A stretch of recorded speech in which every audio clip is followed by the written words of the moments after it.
अस्सलाम वालेकुम, welcome to my channel. आज हम डिस्कस करेंगे कि वो कौन से मेथड्स हैं जिनको यूज़ करते हुए हम किसी भी बिज़नेस का प्रॉफिट या लॉस निकाल सकते हैं।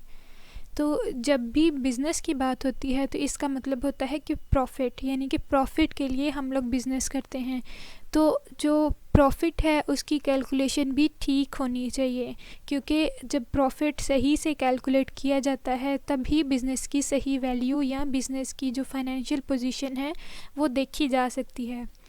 तो जो प्रॉफिट या लॉस है वो निकालने के लिए हम फाइनेंशियल स्टेटमेंट्स बनाते हैं, जिससे बिज़नेस की जो ट्रू वैल्यू है वो पता लगती है। बिज़नेस के लिए जो भी प्रॉफिट या लॉस निकाला जाता है वो दो तरह का होता है। एक होता है ग्रॉस प्रॉफिट और एक नेट प्रॉफिट। फिर लॉस है वो भी दो तरह का, ग्रॉस लॉस या नेट लॉस।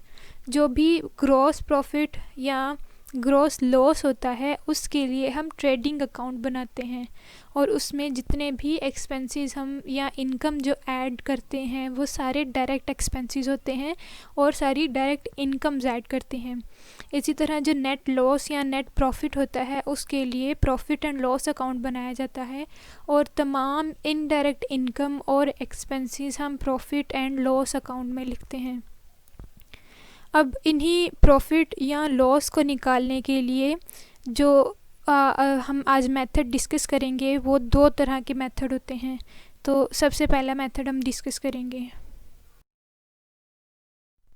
तो प्रॉफिट या लॉस कैलकुलेट करने के जो दो मेथड्स हैं उनमें जो पहला मेथड होता है वो है कैश सिस्टम।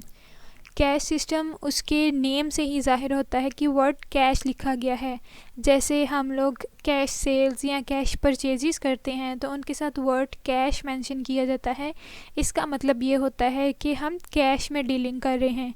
इसी तरह कैश सिस्टम में जितनी भी हम लोग जो आइटम्स हैं, जो हमारे एक्सपेंसेस हैं, चाहे वो डायरेक्ट हैं या इनडायरेक्ट हैं, या जितनी भी इनकम है डायरेक्ट या इनडायरेक्ट, हम सिर्फ वही लिखते हैं जो कैश में होती हैं। जितने भी एक्सपेंसेस हों जब हमने कैश में पे कर दिए होंगे तब भी वो हम एक्सपेंसेस इसमें ऐड करते हैं, और जितनी भी इनकम्स हों जो हमने कैश में रिसीव कर ली होंगी उन्हीं को हम लोग इंक्लूड करेंगे।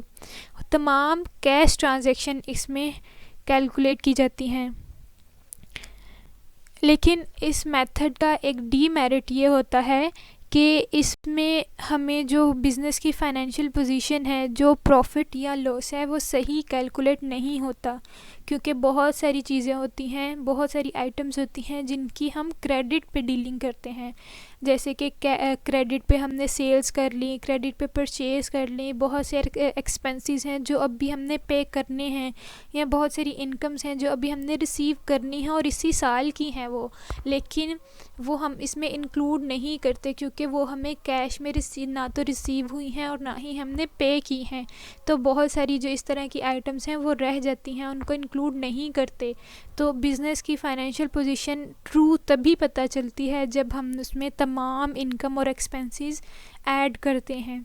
और इसमें क्योंकि हम सिर्फ कैश से डीलिंग करते हैं तो ये कंप्लीट इन्फॉर्मेशन हमें नहीं मिलती, इसलिए ये जो कैश का जो मेथड है ये जनरल प्रैक्टिस में भी यूज़ नहीं होता।